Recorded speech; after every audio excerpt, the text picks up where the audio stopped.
Então, aqui temos o lema do campeonato da Língua Pomorê. Issain Waka Ojumueri e da Ati Abin Foreki Abin Kida. Se as crianças não aprendem, a língua vai morrer. Então, esse é o lema do campeonato. O que dá aqui? A língua é viva. Então, aqui temos um pouco do histórico do rio, localizado ao sul do Amazonas.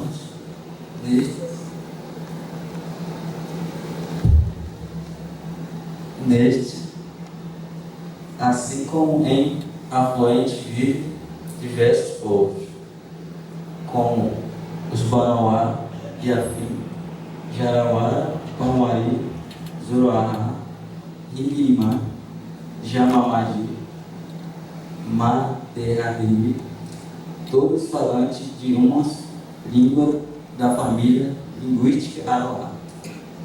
Há também os Apurinão, povo falante de uma língua da família Arauáca. Habita em uma extensa base do Rio Purus, sendo a população mais numerosa da região. Os Pauari habitam duas regiões distintas que compreendem o médio e baixo Rio Purus, que cursa Rio Purus. Habita a tensão do baixo médio curso do Rio Purus. O seu afluente localiza-se a primeira, situa-se na cidade de Lábrea, em sua proximidade abrange a área Pauari, do Lago Maranhão e no Rio Ituxi. A outra região em que vive os Pauari situa-se no município de Tapauá e a sua proximidade em abriga as áreas indígenas do Lago Manissuá, Lago Paricá, Abacoadi, Olhoá, Chila, Terra Nova, Baixo Paial e Açaí. Os Pauari eram conhecidos como os nômades do Purus, devido à mobilidade impressionante de seus grupos. Localiza-se as suas habitações tradicionais, construídas em cima de balsas, chamadas de flutuante. Pescadores da bases, os Pauari são um pouco do povo indígena do Médio Purus que conseguiram sobreviver em conflitos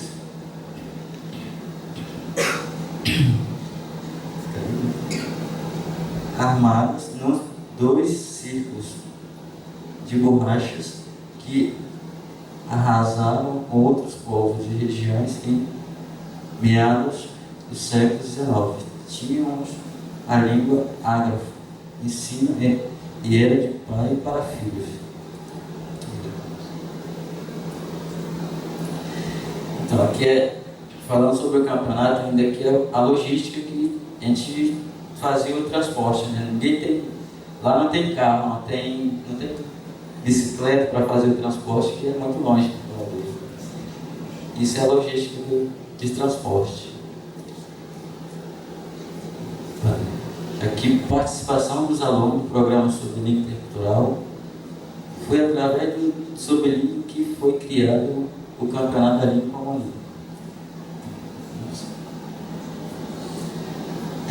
O campeonato acontece em aldeias diferentes. Cada ano vai mudando de comunidade, sendo no torno só do povo pomorê, os falantes. Então, esse. O apoio da FUNAI, isso aqui é o barco da FUNAI, no Rio Grande do Sul. Isso. Aqui temos a valorização da língua materna. Objetivo principal: Desenho animado com áudio em Palmari, legendado em português ou inglês. Livro de história bilíngue para enriquecer a educação escolar indígena Palmari. Incentivar a nova geração, valorizar a língua materna sem deixar de falar a língua portuguesa. Valorizar o bilinguismo, falar em duas línguas. Entender que através da língua o povo tem sua história e seu conhecimento tradicional. Aprender que a língua Palmari é uma língua rica, completa como qualquer outra língua falada no mundo. Uma língua desconhecida e não uma gravação de música tradicional, pintura corporal, arte híbrida, comida tradicional, instrumento tradicional, vestuário tradicional, cocá tradicional, capacitação de audiovisual do jovem, manusear câmera e filmadoras.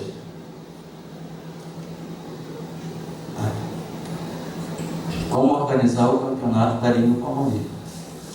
Cada aldeia escolhe um coordenador que a representa, articula antes do campeonato. Cada aldeia escolhe um júri, fala bem a língua. Cada aldeia escolhe 12 pessoas, incluindo alunos, para escolher uma história e disputar a história do campeonato. Cada evento realizado em diferentes aldeias, atualmente. Quem conta as histórias são os grupos e os mais velhos que faz acontecer a história, que eles, é um mito e aí vão disputar quem vai ganhar, né? Isso é a mitologia também do povo. Aqui, primeiro campeonato. Na primeira comunidade que aconteceu o campeonato foi numa comunidade indígena do Santo Clemente, comunidade indígena. Aqui não tinha muitas pessoas. Eles não entendiam para que serviu o campeonato. Eles não entendiam para que ia servir, por que eles estavam fazendo o campeonato. Mas o campeonato foi incentivando as pessoas a entender que a língua, através desse campeonato, foi fortalecida a cada ano.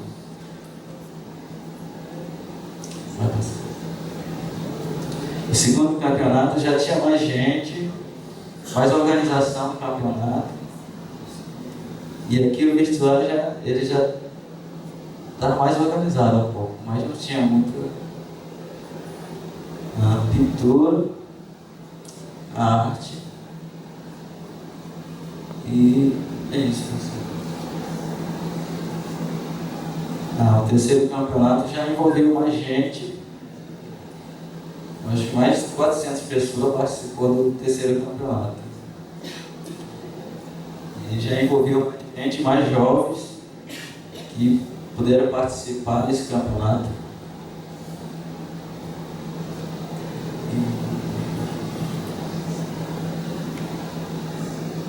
E cada vez que o campeonato acontece, cada vez mais organizado, cada vez mais se organiza o grupo.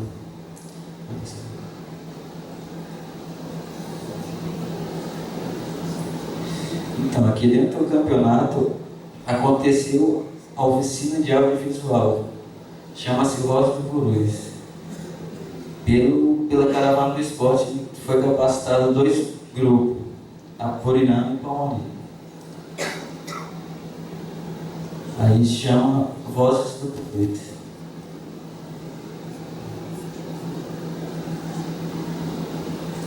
Aqui o quarto campeonato. 2017 aconteceu o campeonato na comunidade Morada Nova.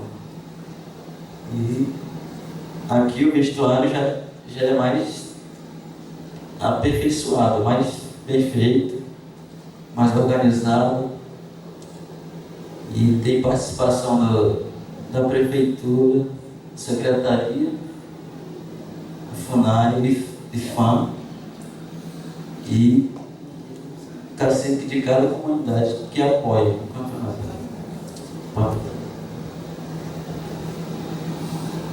Então, aqui é a nova geração, falando na língua já, e os mais velhos fazem perguntas, eles respondem na língua. Eles já aprendem, já conhecem a língua, agora começam a falar também na língua.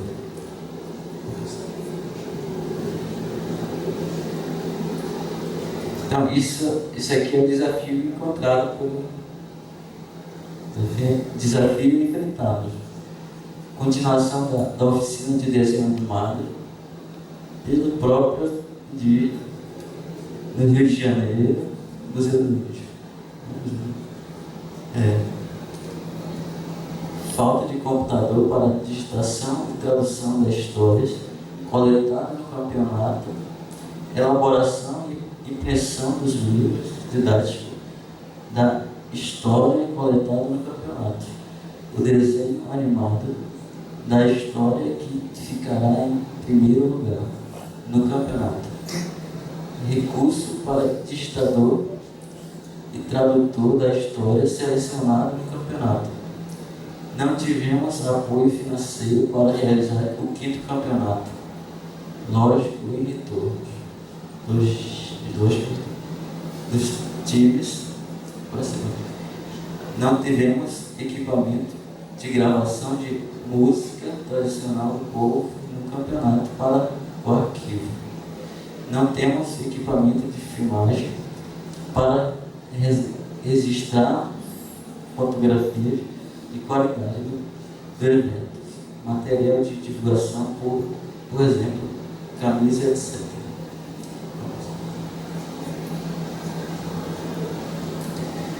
Então, esse foi a apresentação. Esses são o apoiador do campeonato. Aqui temos a organização, Federação da Organização do Município das Comunidades Indígenas, FOCIP,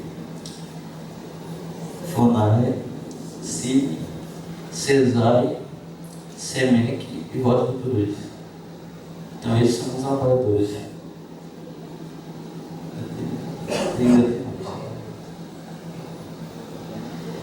Hari e Davami. Então, esse foi um pouco da história do campeonato que a gente está realizando no município. E aqui é o fim da minha apresentação. Hari.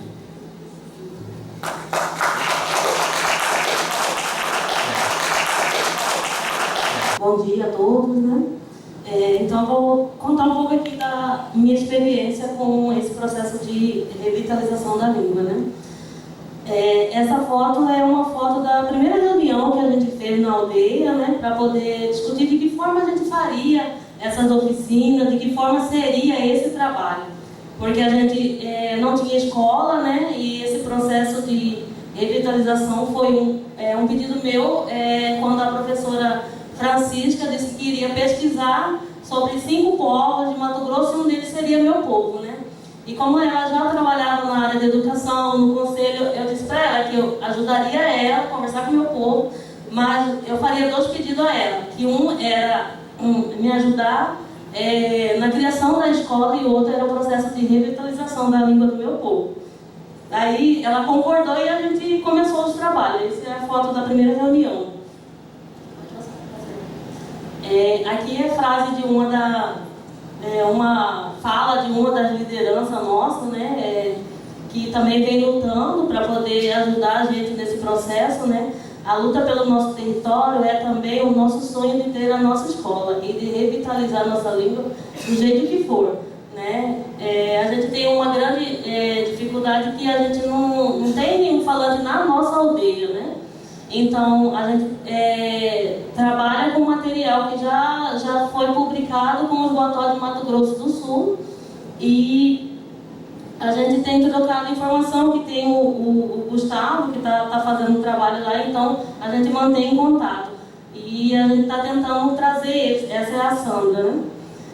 Trazer eles para uma próxima oficina, ele está presente com a gente, pelo menos 3 de lá já confirmaram que vai poder estar vindo. Então a gente tem tentado fazer dessa forma, né? Esse aqui é a reunião na comunidade, né? A professora Francisca. Esse aqui é a reunião também na FUNAI, quando a gente está discutindo sobre isso, pedindo parceria, porque esse projeto tem sido apoiado pela FUNAI. E agora também a gente conseguiu uma sala anexa, né, de uma escola indígena, que é do povo Mutina, e a FUNAI, porque a SEDUC do nosso estado não tem dado tanto apoio assim nesse processo. Então a FUNAI, além de ajudar a gente nessa oficinas e nesse processo de revitalização, também tem ajudado com a questão do combustível para poder funcionar a escola lá, a sala anexa, né? O processo se inicia como um projeto de pesquisa da professora doutora Francisca Novantino, que é do povo Pareci, né? A Chiquinha Pareci, como muita gente já conhece, né? Como a mobilização do povo, o apoio às reivindicações, luta pelo território, pela escola, pela revitalização da valorização da língua, um compromisso assumido pelo projeto de línguas indígenas ameaçadas, pesquisas e teorias linguísticas para a revitalização, coordenada pela professora Bruna Franqueto, PP Gás, Museu Nacional. Então a Chiquinha, ela era aluna, na época era aluna lá, né? Hoje já é doutora, já concluiu, né? Então a primeira oficina teve parceria com o Museu Nacional, e aí depois a gente deu continuidade com o apoio diretamente da FUNAI. Essa aqui é uma foto já da primeira oficina que teve, do pessoal produzindo já um pouco do material, né, da escrita. A segunda oficina, revisão de vocabulário relativo a animais, cartilha, revisão de estrutura de posse do substantivo, vocabulário, introdução a novas palavras relativas ao corpo, por exemplo, através da música, cabeça, ombro, joelho e pé. Foi nesse sentido que a gente começou a trabalhar, né? O vocabulário, usando parte do corpo, coisa do cotidiano, do dia a dia, que fizesse algum sentido para cada um daqueles que estavam envolvidos nesse processo, né? A terceira oficina, a gente teve que mobilizar também o pessoal do CRAS, né? Do município de Poconé, apesar que a gente é do município de Barão de Melgaço, mas a gente não tem muito acesso ao município nosso de origem, de localização geográfica. O nosso acesso é mais por Poconé. E aí a gente entrou em contato com o pessoal do CRAS, porque tinha bastante gente sem documentação. E para poder fazer a matrícula também na escola, precisava de ter toda a documentação, que não era só certidão de nascimento, né? Eles exigiam CPF, RG, cartão de SUS, tudo isso para poder fazer as matrículas. Então a gente teve que fazer uma força-tarefa e ir buscando parceiro. E daí a gente fez esse contato com eles estiveram lá também para poder fazer o levantamento, para poder ajudar nessa parte da documentação.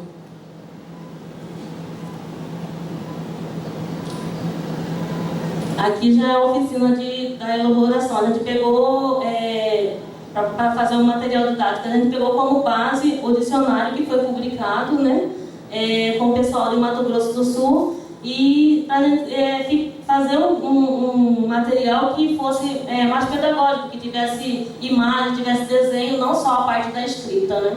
Então aqui é o pessoal desenhando, né, o material para a gente poder fazer o material pedagógico.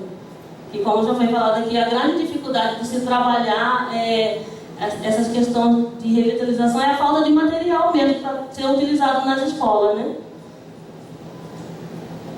Esse é um ancião nosso, que tem 110 anos. Ele era falante, mas hoje ele já não está tão lúcido, né? Então não tem como a gente aproveitar mais esse conhecimento que ele tinha para poder estar ajudando nesse processo. Aqui as crianças vindo para a escola, né? Lá tudo é de barco, né? Porque é Pantanal, não mora tudo próximo um do outro, né? É por ateu, cada um tem seu ateu, tem sua família, e para poder chegar até a escola tem que vir de barco. Aqui são fotos da oficina também.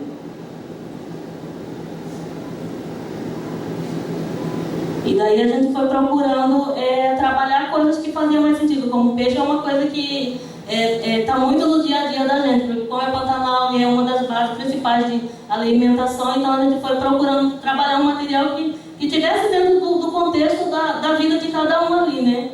Então, peixe está muito ligado ao nosso dia a dia também. Aí algumas frases também voltadas para essa questão também da alimentação e do peixe também, né?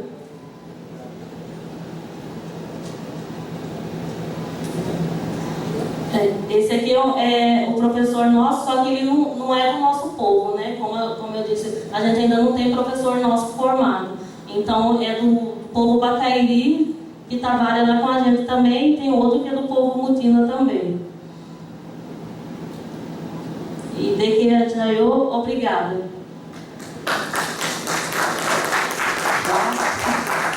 Bom dia a todos.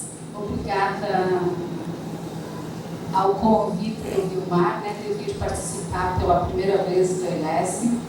Estou muito feliz de estar entre vocês, entre indígenas, Já tinha um tempo que eu estava um pouco afastada dos encontros indígenas, então é com muita alegria e o que permite a gente ter mais esperança e ter mais vontade de fazer mais, De não deixar de lado essa questão que é tão importante para os povos indígenas.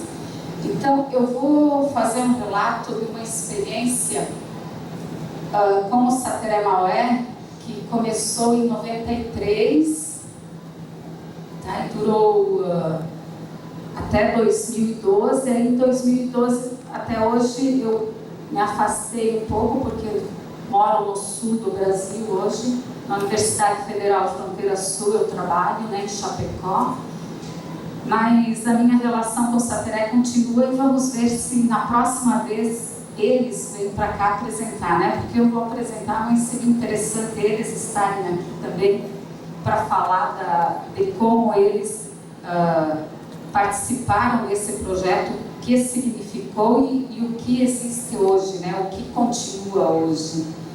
Então, esse projeto ele começou quando eu fui visitar os Sateré Maué, que moram ali no Baixo Amazonas, vivem na terra indígena no Baixo Amazonas, em 1993, para pedir autorização para fazer minha pesquisa de doutorado em linguística descritiva, com eles. E eles, as lideranças colocaram na época que queriam saber para que ia servir minha pesquisa para o grupo. E no que pode servir a nossa pesquisa em questões escolares, de pensar a língua indígena no contexto escolar, a escrita, trabalhar com os professores indígenas. E aí começou a nossa parceria, com os professores indígenas. Na terra indígena, a terra indígena Sateré Maué, ela fica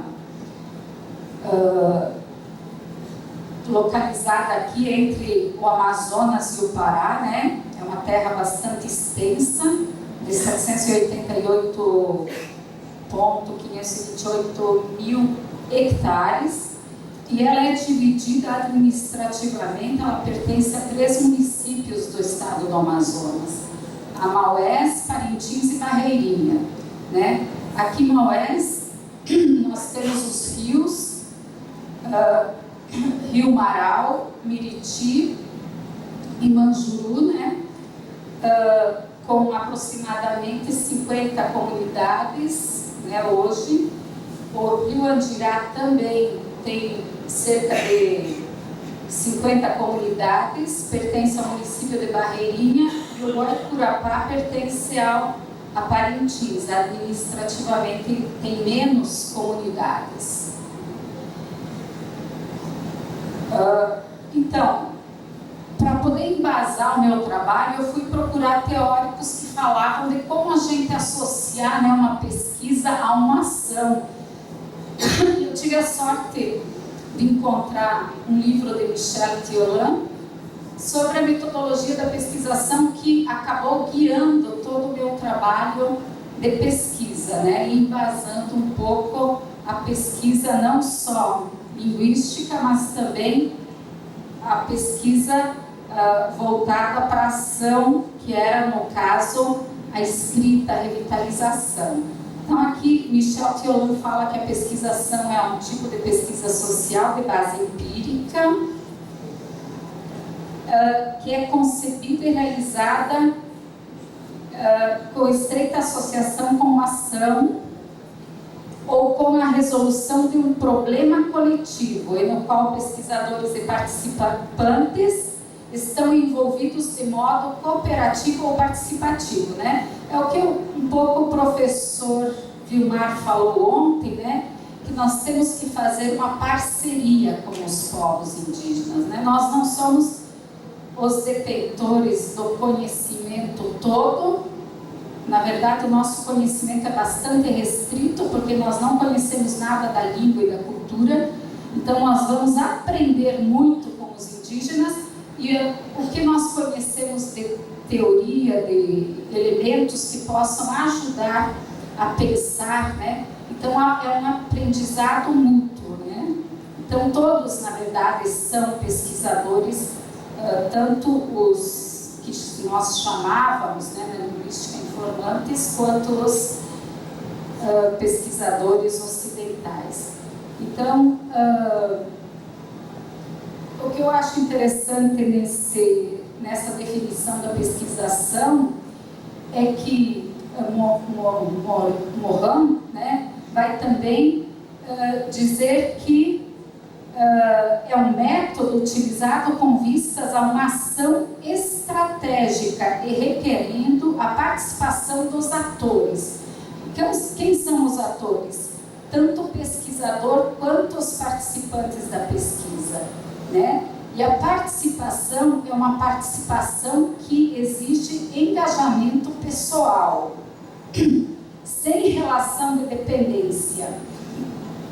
Quer dizer, você se envolve na pesquisa engajado com uma causa, e a causa é a causa indígena, né? Então, não é uma ação externa ao meu fazer, é uma ação onde eu me comprometo fortemente com esse povo indígena.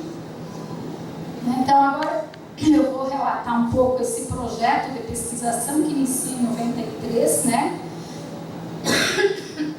A pedido das lideranças, principalmente no Rio Marau, com os professores do Rio Marau. E em 96 nós já começamos a trabalhar também com os professores do Rio Andirá e Olicurapá, então com os professores de toda a área indígena, né? Discutindo as questões da língua, principalmente focando na questão da língua, né? Então nós realizamos encontros e cursos sobre língua Sateré-Maué, com o objetivo de definir, né, discutir e definir a ortografia, discutir a questão das línguas na escola e a alfabetização, né, problemas que os professores encontravam e estratégias para resolver esses problemas que os professores sentiam, tinham no dia a dia, né? Outro objetivo era levar todos os professores indígenas a dominar a escrita. Eles já eram falantes, todos eram falantes, mas não dominavam a escrita da própria língua. Então, o objetivo desses cursos era que eles fossem escritores de sua própria língua para poder trabalhar essa língua na escola, né? E produzir material didático. Os resultados que nós conseguimos foram bastante bons, né? Os professores indígenas, a partir de ortografias propostas pelo CIO e pelo padre Henrique Ugê, né, que eram os padres que trabalhavam questões mais de evangelização e escreviam na língua, Então, os professores tinha uma divisão no grupo entre os que aderiam à proposta do CIL e os que aderiam à proposta do padre Henrique. Aí os professores analisaram as duas propostas e definiram uma ortografia que eles queriam, os elementos, né, que alguns grafemas que eles não queriam, nem o do padre e nem o do CIL. Então, eles definiram qual seria a ortografia, né? Então, a gente tentou resolver os problemas da língua portuguesa, né? Que nós temos 2 grafemas, 2 símbolos para um som. Então, nós tentamos fazer com que, na escrita sateré, para cada elemento funcional da língua, fonema, né? Correspondesse um só grafema, para facilitar também a alfabetização, né? Em relação à escrita, a variação linguística que tinha no território, né, de palavras, foi definido que cada comunidade escreveria da forma como falava, né, não privilegiando uma forma de falar. Então, se lá no alto fala nap, vai escrever nap. Se aqui no baixo, Rio Andirá, fala nap, vai escrever nap. Então, sem definir uma melhor que a outra, né? Tentando colocar esses princípios da sociolinguística em prática na escrita, né? Foi definida uma convenção para o uso da pontuação que segue as regras do português, para não também criar mais necessidades, né, diferenciais. A pontuação seguia mais ou menos como que é em português. E a escrita de palavras complexas, compostas, aí que eram problemas que iam surgindo e a gente ia resolvendo, né? Então ficou definido que elas seriam escritas com hífen, mas que a prática deles, do uso da escrita, que iria definir, não era uma regra obrigatória, né? Em relação às línguas na escola e a alfabetização, todas essas definições já iam preparando para se pensar no projeto político-pedagógico das escolas, né? Como queria aparecer no projeto político-pedagógico das escolas a questão da língua indígena e do português. Então, foi definido que a alfabetização seria em português, né, em sateré-maué, porque ela era feita até o momento em português, porque a secretaria mandava os documentos, as cartilhas em português. Só que a gente observava que tinha criança que ficava 10 anos na primeira série e não aprendia português, porque vivia numa comunidade de falantes sateré-maué, falava no dia a dia sateré-maué. Como que aprender a escrita de uma língua que ele não fala, né? E aí o preconceito, né, dos professores não indígenas que trabalhavam na aldeia. São burros, porque não aprendem o português, né? E não é que são burros, são inteligentíssimos, é que não sabem falar. Como que a criança vai aprender a escrever se não sabe falar a língua? Então, era uma questão que a gente observava na prática dos professores não indígenas que trabalhavam. Então, foi decidido que seria solicitada, né, a secretaria que todos os professores não indígenas fossem substituídos por professores indígenas. E conseguiram, né, uma reivindicação forte dos indígenas às secretarias, e isso aconteceu. Em relação à política linguística, no sentido de produção de material didático, que língua utilizar? Utilizar para fazer os materiais didáticos, porque era o que nós iríamos fazer, né, junto com essa aquisição da escrita pelos professores, também iria se produzir material para as escolas. Então, a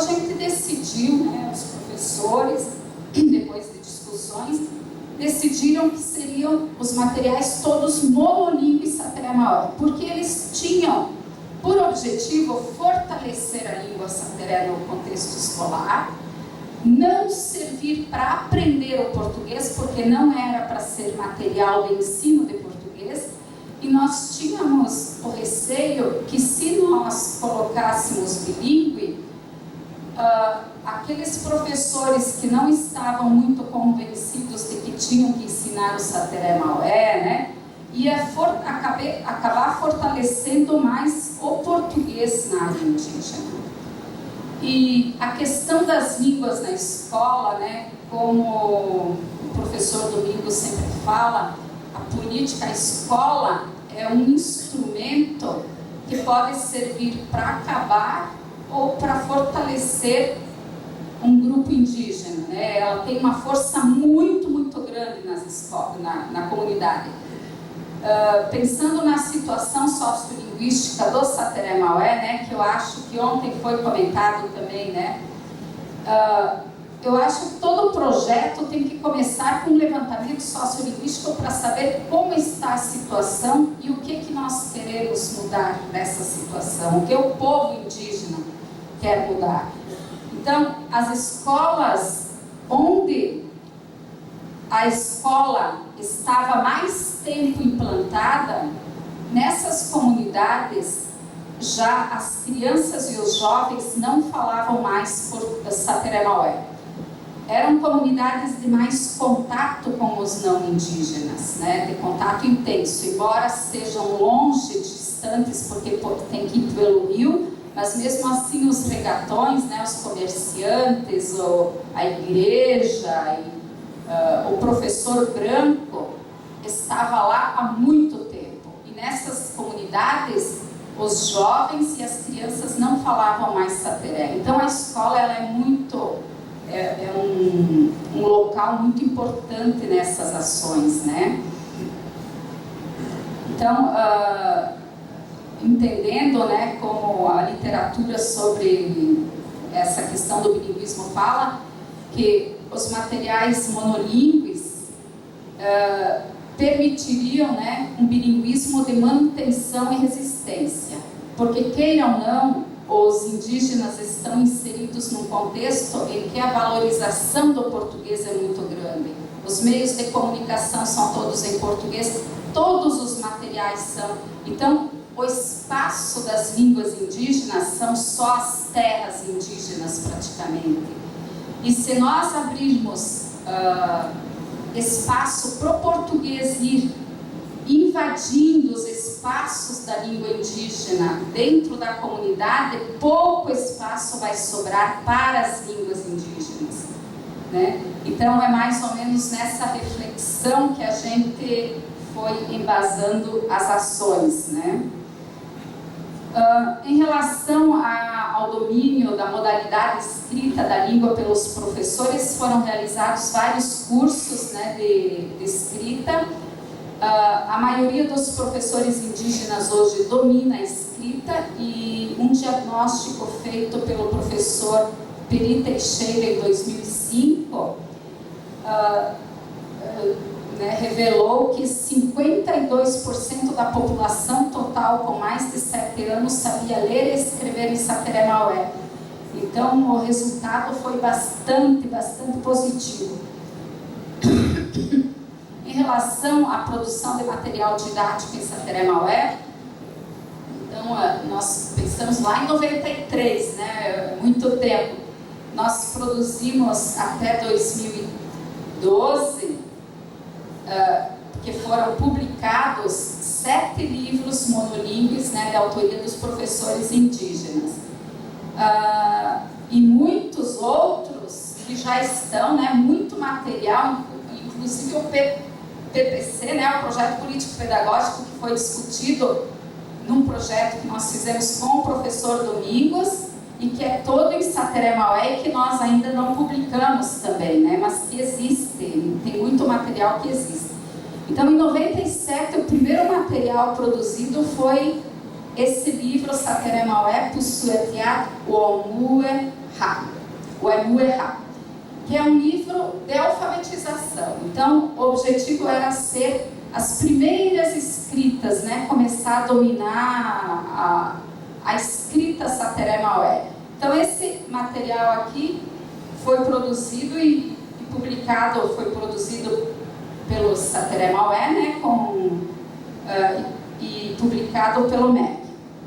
Em 1998 foi produzido esse livrinho aqui, Maué em Rap, Sateré Maué em Rap, que é um livro de leitura e exercícios e foi publicado pela SEDUC do Amazonas. Também eu tenho que dizer, né, que esses cursos de língua sateré foram feitos no contexto do magistério indígena, né, que era a Secretaria Estadual do Amazonas que realizava, né, e eu ministrava a disciplina Língua Sateré Maué. Em 2000 nós publicamos 2 livros de mitos, né, a origem do Guaraná e a origem da noite. Em 2007 a Unesco Barcelona publicou o Arremeicó Otuelu da Recó, né? Conseguimos recursos com a Unesco. E em 2008, com a FAPEAM, né?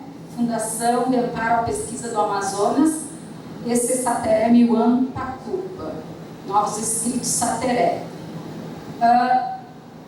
Depois de ter adquirido já conseguir escrever fluentemente em Sateré Maué, os professores sentiram necessidade de compreender o funcionamento da língua, né? Então nós elaboramos um projeto que era para a construção de uma gramática Sateré Maué. E nós conseguimos financiamento pela Fundação de Amparo à Pesquisa do Amazonas, e esse projeto foi de 2002 a 2005, com mais ou menos uns 20 professores participando em oficinas que eram realizadas na área indígena e que eram abertas à comunidade, né? Então nós realizávamos as oficinas em diferentes comunidades para ter mais pessoas da comunidade envolvidas, conhecendo o que estava se fazendo, né, participando ativamente. Então os objetivos, né, fortalecer a língua no contexto, dar uma formação linguística pensando já na estrutura da língua, nas sílabas, tipos de sílabas, etc. Então pensar mais sistematicamente sobre a língua, né? Outra questão, a criação de uma terminologia gramatical em Sateré Maué. Por quê? Porque a gente via que nessa parte da gramática entravam todas as palavras do português, né? Então o que acontecia? Acontecia que quando você ia falar sobre a língua, você tinha que falar em português. Então acabava a língua estando cheia de palavras do português, né? Então os professores foram criando vocábulos em Sateré a partir do entendimento dos conceitos gramaticais, né? Então, verbo, o que é um verbo? Então, a partir da compreensão, eles criavam a palavra em Sateré Maué, né? Então, criaram os números, né? Eles criaram os números porque só tinha até 3 em Sateré Maué. Então, eles criaram um sistema de numeral que vai até o infinito, até 1000, né? E também nós pretendíamos estimular a formação de linguistas Sateré Maué, né? Então, aqui está a gramática, que foi publicada em 2005 pela FAPEAM, que é uma gramática de classes de palavras, né? Iwan Quapá, a escrita, Serrai Socoi, as classes de palavras, sem o Hakoi, os nomes, sem a Nokoi, os pronomes, no Makoi, os verbos. Então, é uma parte, né, o que a gente conseguiu sistematizar nesse período. Mas pensando que esses professores já estavam refletindo sobre a língua desde 93, né? Então, Aqui a oficina linguística, onde foi distribuída a gramática, e foram feitas oficinas para fazer com os professores, para que eles entendessem aquela gramática, né? Os próprios professores aí já não precisava mais da minha presença, os professores é que multiplicavam com os demais professores, né, os participantes, o conhecimento aí sistematizado. Então, nós fomos indo numa questão língua, que chegou um momento que os professores disseram: professora, a língua está forte, mas a gente está vendo que a cultura não está tão forte. As práticas culturais, o conhecimento aí, como é o nome dos macacos, tipos de macacos, os elementos da natureza, muito vocabulário estava sendo esquecido, porque a caça não era mais feita como antes, né? Os meninos iam para a escola e não iam caçar. As próprias lideranças, os pais, né, diziam: meu filho agora vai para a escola e não sabe mais fazer peneira. Minha filha não sabe mais torrar farinha e plantar, porque ela tem que ir para a escola. Então a escola acabava levando as crianças para lá e tirando do aprendizado tradicional, né? Eu acho que esse é um problema talvez até hoje enfrentado, né? Então meu filho é estudante, então ele não pode ir mais para a roça. E aí foi feito o dicionário, né? Um dicionário muito interessante, enciclopédico, a gente pode dizer, porque durante a criação, a pensar esse dicionário, os professores foram pensando como seria a forma desse dicionário, né? E acabou que o dicionário revelou uma forma de classificação dos elementos da natureza e fez com que os professores fossem pesquisadores daqueles conhecimentos que eles ainda não tinham. Então eles dividiram o dicionário em duas grandes partes: os seres que respiram e os que não respiram. E dentro dessas duas classificações, diferentes classificações, né? Aqueles que respiram e se locomovem, e depois aqueles que respiram e não se locomovem. Então a pedra, a terra, todos são seres vivos que respiram e não se locomovem. Então nós conseguimos trazer à tona conhecimentos, classificação dos elementos da natureza bem Sateré-Maué, né? Que são típicos do Sateré-Maué. Esse material está pronto, precisa ser, já tem recurso, né? Já tem um recurso para publicação, mas não foi publicado ainda. Tem que ser revisto ainda, precisa passar por uma revisão, né? Aqui o professor Negui Sateré-Maué, que é uma grande liderança indígena, né? E é professor, né? E aqui ele falando, né? A necessidade que eles sentiram de ir mais longe. E aí veio a questão da mitologia, das práticas. Então eu vou rapidinho. E aí, em 2006, o Unicef procurou a gente pedindo se a gente queria recurso para fazer projeto. Então a gente sempre era assim, os órgãos, os recursos vinham, né? Sem a gente. Então esses projetos eram todos feitos pela OPISM, Organização dos Professores Indígenas Sateré-Maué. Então, em 2006 a 2009 foi feito um projeto mais voltado às práticas culturais. Então, artes, mitologia, educação tradicional e medicina. Quais as atividades realizadas? Rapidinho aqui, porque foi uma coisa bem interessante. Então, oficinas de cerâmica. Fizemos um levantamento de todos os jovens, isso no Rio Andirá, tá? De todos os jovens em todas as comunidades, quem queria fazer oficina de cerâmica, de tecelagem, de mito, né? Aprender a ser contador, que era outra reclamação. Os velhos diziam: nós estamos velhos, não sabemos, Não temos, os nossos jovens só querem assistir televisão, não querem aprender a contar. E aí nós fomos vendo em cada comunidade que jovens que gostariam de aprender os mitos, de ser contadores de histórias, né? Então aqui a oficina de cerâmica, né, com jovens de todo Andirá e Uaicurapá. Era um grupo de uns 20 jovens que iam aprender com um ancião, né, que sabia, no caso aqui era uma senhora, né, essa senhorinha aqui, que iam aprender com ela todo o processo desde da confecção de cerâmicas, né? Então, as oficinas de tecelagem, também todo o processo de ir na mata, tirar, preparar, fazer. Aqui, das mulheres da rede, né, nós conseguimos sementes de algodão, então tinha o plantio do algodão, a tecelagem, né, aprender a fazer o tear, tudo que estava envolvido com essa arte.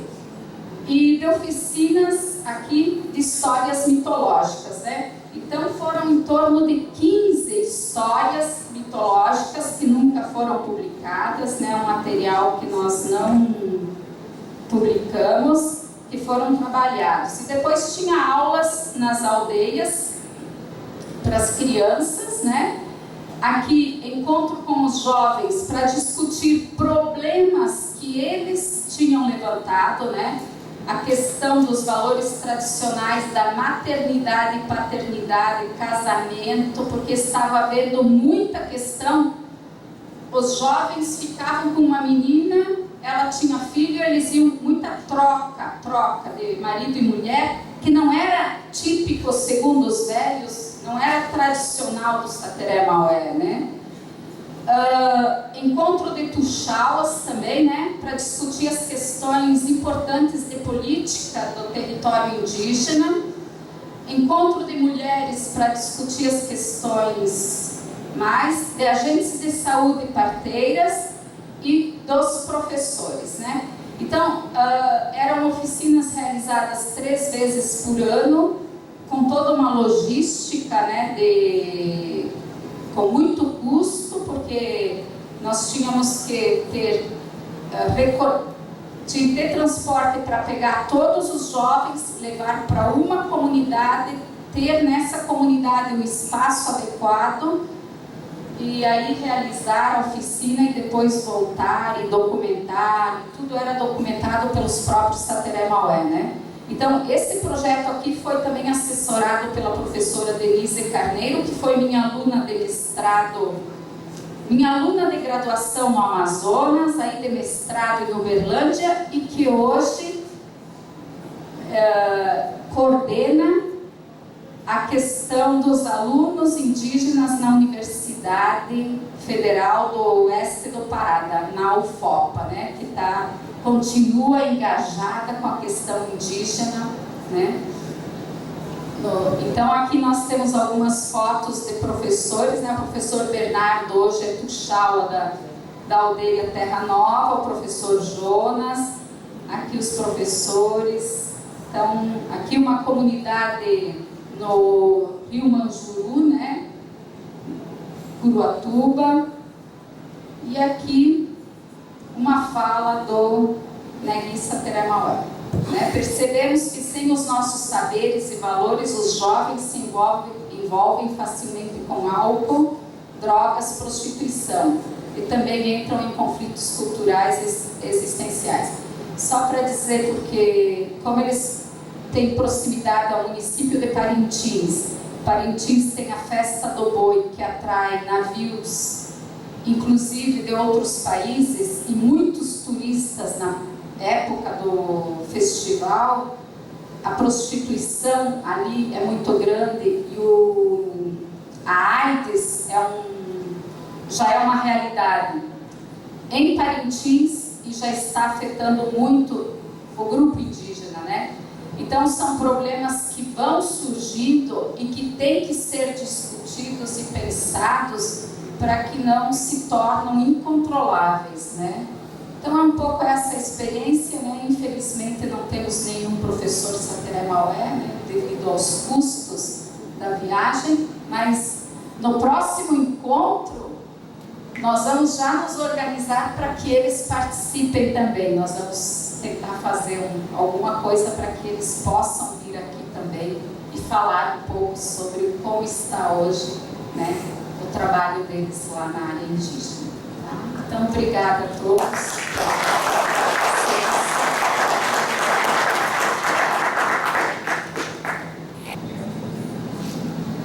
Que bom, né? Que eu fico muito feliz, né? Porque foi uma iniciativa, né, que eles tomaram com esse projeto do campeonato, que ficou aqui, né? Do campeonato, e que está dando certo na comunidade dele, né? E que a gente está vendo o resultado, né? Assim, na prática, né? Envolvendo todas as pessoas, né? Envolvendo os mais velhos, e como ele falou, né? Através desse projeto, né, está mobilizando, né, dentro da comunidade, e eu gostei muito do projeto do Parente e também das outras iniciativas. A gente sabe que a gente não vai conseguir as coisas de uma hora para outra, né, tudo é um processo, né, que ainda é lento, né, mas a gente, aos poucos, a gente vai conquistando, né.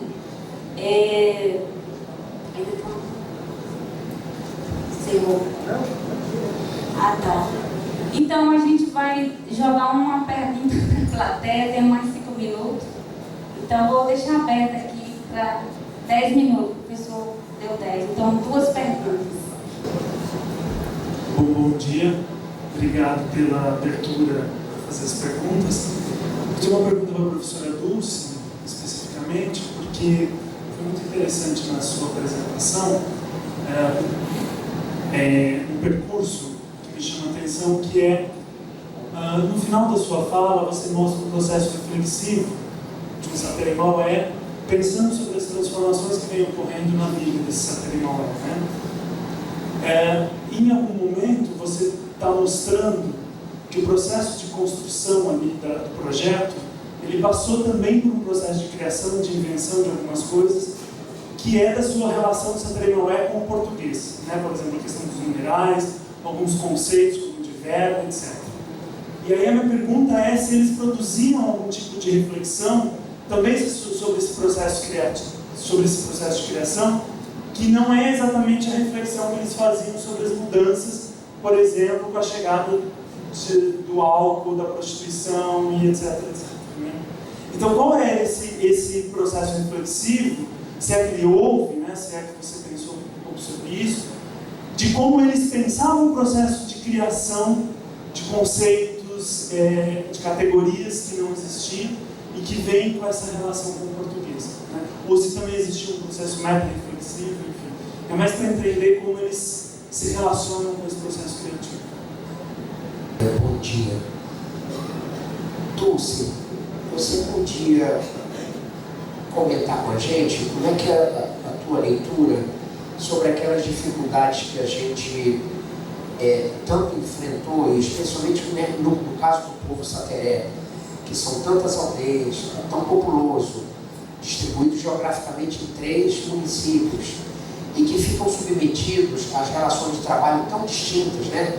A prefeitura de Parintins, com a prefeitura de Barreirinha, a prefeitura de Maués, enfim. E como é que você vê essa relação entre o trabalho, né, de revitalização, fortalecimento da língua, com o cotidiano da vida escolar e profissional desses professores ao longo do ano submetidos a essas relações de trabalho que a gente sabe, na maior parte das vezes, opressiva, conservadora, tradicional, politiqueira, computadora. Como é que a gente convive, né, daqui para frente, continua convivendo com esse conflito? Parabéns aos 3, muito interessante. Minha pergunta, na verdade, não é uma pergunta, é uma provocação ao Renildo.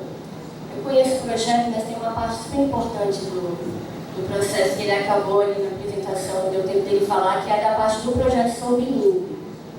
que é de uma formação que acontece no município de Lábrea, com jovens. Eu queria que você falasse um pouquinho sobre isso, sobre como é que se dá esse trabalho de fortalecimento da língua com a Maria Purina na cidade, no contexto da cidade. Mas para te dar a oportunidade de falar um pouquinho sobre essa parte que eu acho que é um diferencial do projeto, né? Além da coisa que acontece na aldeia, isso que acontece na cidade é muito importante. Eu gostaria que você falasse um pouquinho. Obrigada. Então, respondendo a pergunta da Bebel, eu falar um pouquinho sobre língua intercultural.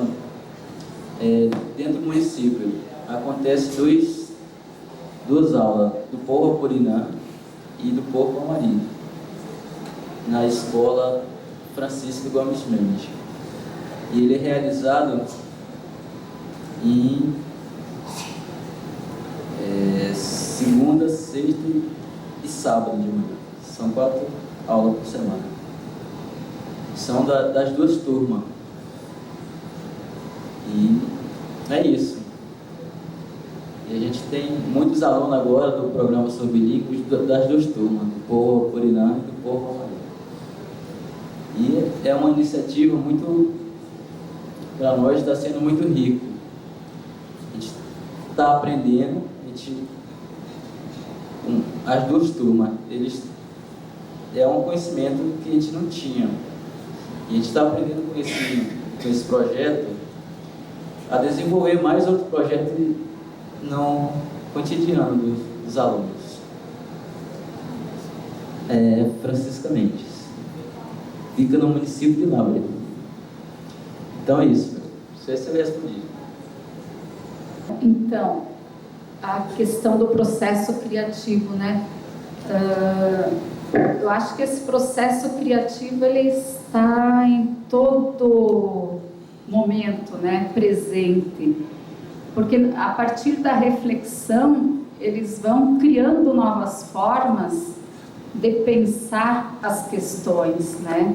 Então, eu não sei, eu nunca me dediquei a pensar muito sobre essa questão, mas agora, pensando, né, como você diz, porque um projeto, ele ia dando margem, né, a partir da reflexão sempre, né, que eles percebessem outra necessidade e outra, e fossem trazendo as demandas, né?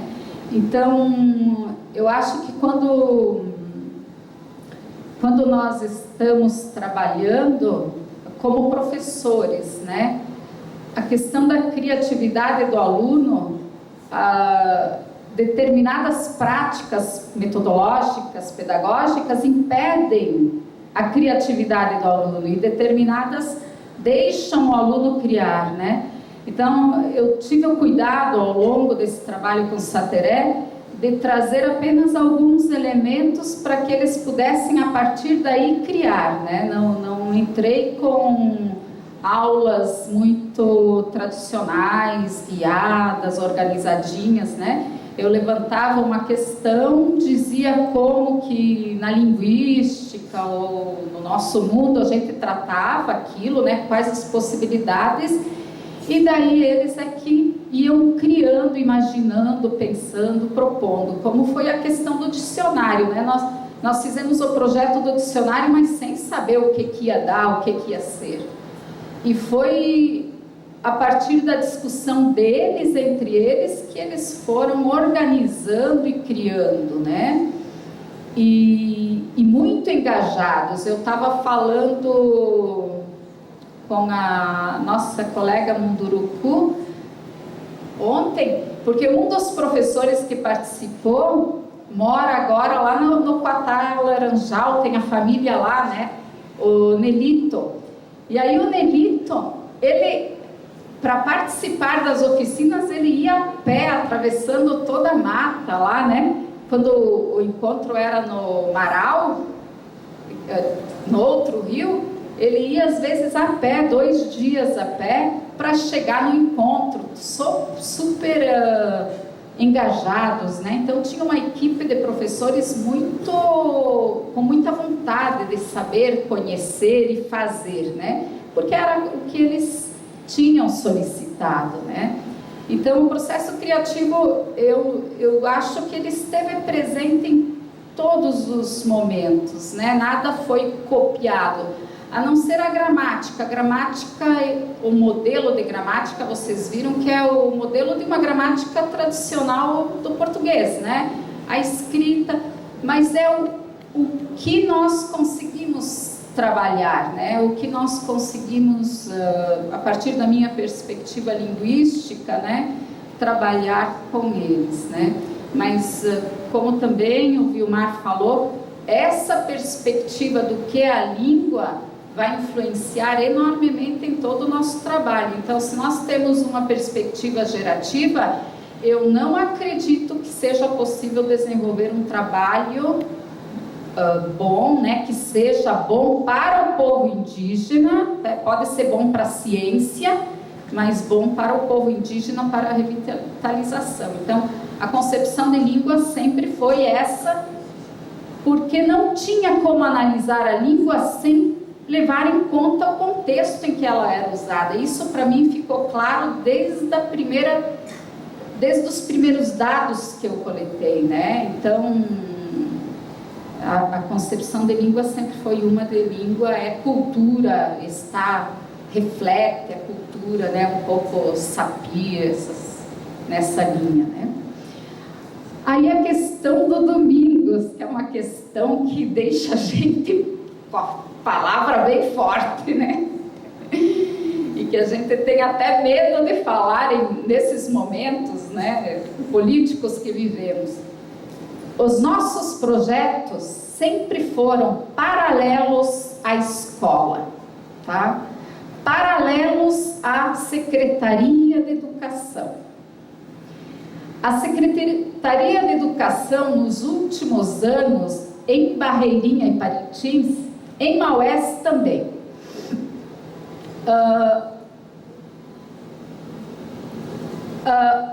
eu vou contar um pouquinho para vocês, porque eu acho que é importante, tá? Bem rapidinho. Os prefeitos locais desenvolveram uma estratégia de manipulação do povo Sateré-Maué, que foi pensada estrategicamente por um antropólogo que era assessor dos políticos do Amazonas, não vou dizer o nome, e que começou em Maués, tá? O prefeito de Maués, eu sofri várias represálias em Maués, tá? Maués era meu coração, e eu saí de Maués e fui trabalhar mais e morar mais em Parintins, porque eu acabei sendo ameaçada em Maués, no Marau. Esse professor me disse um dia, que eu era da Universidade Federal do Amazonas: Dulce, não vai lá colocar fogo nos índios. Por quê? Porque eu estava do lado dos indígenas, tá? A secretária de Educação era irmã do prefeito, uma ignorante de última qualidade, que não sabia, não entendia e nem queria entender nada. Chegavam os indígenas e desprezavam os professores indígenas. E os professores indígenas tremiam diante da presença da secretária e do prefeito e dos vereadores na aldeia. Isso acontecia sempre no mês de abril, né? Chegavam com os rojões lá, atirando, de salto alto, chapéu e vestido longo, para se demarcar, né? Nós somos os brancos. Então, esse preconceito em relação ao Sateré-Maué era fortíssimo aí. E eu não conseguia... Um professor indígena foi se manifestar, ele tremia. A calça dele, ele estava de calça comprida, tremia. E aí, o que eu acabava falando, defendendo os professores nesses ambientes de reunião grupal, tá? Porque para mostrar para os indígenas que eles podiam sim falar o que eles pensavam, que eles não deviam se submeter ao que o branco ia lá dizer para eles, tá? Na época de política, o Sateré-Maué elege praticamente né? Eles têm muitos votos. Então, eles são muito visados pelos políticos locais, eles são controlados. E qual é a estratégia que esse antropólogo, né, criou? Comprar cabeças das lideranças. Qual a forma? Lá a organização era: cada comunidade tem seu tuxaua e tem um tuxaua geral, que chama as reuniões, as discussões, né, coordena o grupo de tuxauas. A prefeitura simplesmente criou um cargo na prefeitura para o tuxaua geral. Coordenador geral dos tuxauas, com sede na cidade, tá? Esse modelo de cooptação foi também usado, porque lá eles se comunicam, pelo prefeito de Barreirinha. Pegou e deu um cargo, e aí acaba todo o movimento. A Secretaria de Educação tem o setor de educação, a coordenação, setor de educação indígena. Lá também tem um indígena que, na época que os saterés estavam fortes no movimento, lá no Marau, o coordenador, que era o professor Bernardo Alves, que é uma grande liderança que não se deixa dominar e mandar, era o coordenador. A hora que a prefeitura começou a pagar o coordenador, ela tirou o Bernardo e colocou um professor cupincho, que fazia só o que ela mandava, tá? Então, nós vivemos todo esse período, foi um período de conflito com as secretarias estaduais. Professor Domingos foi a um encontro que nós estávamos discutindo o Projeto Político Pedagógico das Escolas Sateré Maué, no Rio Andirá, e nós tivemos que sair de lá fugidos, porque tinha lá um camarada ameaçando a gente. Só para vocês conhecerem mais ou menos como funciona. Então, por isso que a questão, né, que o Domingos chama a atenção, qual é a relação com as secretarias municipais e estaduais? Eu acho que é fundamental, porque sem isso a escola vai sempre ficar comandada e os indígenas não vão conseguir sozinhos resistir com projetos paralelos à escola, né? Então é um pouco isso, tá? Desculpa aí o tom, porque essa questão sobe, né? A gente fica...